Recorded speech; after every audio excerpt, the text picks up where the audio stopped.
Okay, so inside the RPG community, and specifically inside Dungeons and Dragons, it's a big conference going on this week, Gary Con, because of the 50th anniversary of the game. There's a lot of controversies around the game with new additions and Hasbro and Wizards of the Coast and all these things coming out about different time periods in which the game was played. So whether that's you started in the late 70s, early 80s, like I was early 80s, whether you started back then or whether you started 2 years ago, the game is fundamentally the same, right? It's a role-playing game where you take on the persona of a character. But I wanted to talk for a minute about the differences in between the way Dungeons and Dragons is run from the professional side, as in Hasbro and Wizards of the Coast versus TSR. And there's a huge difference in between the way where those two things were run. Partially because Hasbro and Wizards are very large companies, and you run those different than you do a smaller company, which TSR was what 300 people at its peak or something. Those are just different worlds. But one of the things that it struck me as I look through some of the newer stuff versus some of the older stuff, and look through some of the artwork that's changed and some of the rule sets that have changed, and some of the way people approach it now, whereas they did when I first started playing in '82, um, is that you can tell looking backwards that Gary Gygax and Dave Arneson and Rose Estes and Margaret Weiss and Jeff Easley and people that played back at the beginning had a passion for the game that doesn't exist in today's people running it. And just as an example of what I mean by that, if you look at the original Dungeon Masters Player's Handbook, you've got this interesting art on the front. This was a painting done by somebody by hand. It was not, this is not a computerized anything. This was an oil and canvas painting that was then used as the cover. Versus today's player's handbook, you have this very nice computer graphic on it. The difference in between these, and I've even asked my kids, the oldest one of which is 14, one of these makes you evokes emotion. One of these evokes feelings. One of these evokes something. And it's not this one. If you look through the player's handbook, yes, you find a lot of tables, a lot of rules that are different than what's in the player's handbook today.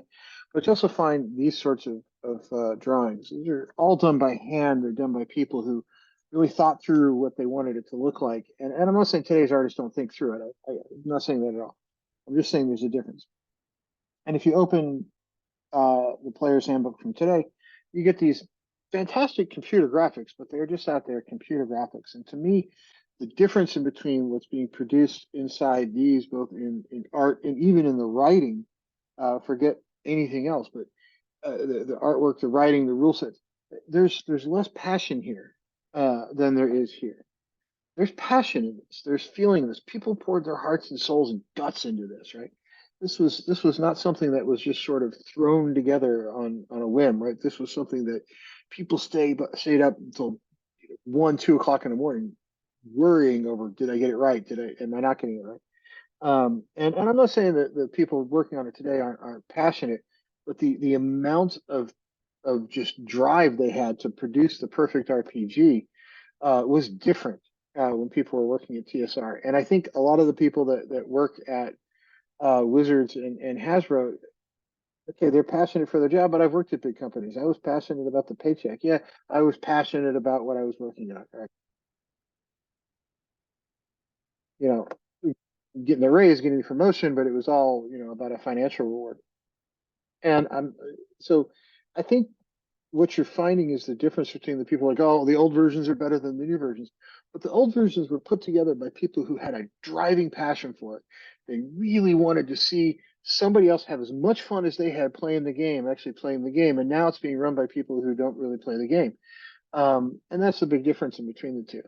And I think one of the things I'm going to do with my channels and my social media presence is kind of dig into those nuanced differences in between why it might be a different experience today and why you're seeing some of the player community trying to eat each other alive in some cases, like, oh, you're doing this wrong, you're doing that. And there's just fights over how to do things a particular way or how to deal with certain accessories or how to deal with this rule versus that rule. And I think people forget that it's a game designed to have fun because the people doing this versus the people doing this had a passion for getting together and playing this game.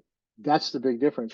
And I think that's something that we really need to really look into, is that passion difference and the difference that results in a finished product. So I hope everybody has a great rest of your week. Click like, subscribe, follow, whatever platform you're on. You'd like to come on and discuss and tell me I'm full of crap, it's fine too. We can do that, but please do it politely. I know it's the internet and that's hard, but I'm happy to have a civil discussion with just about anybody.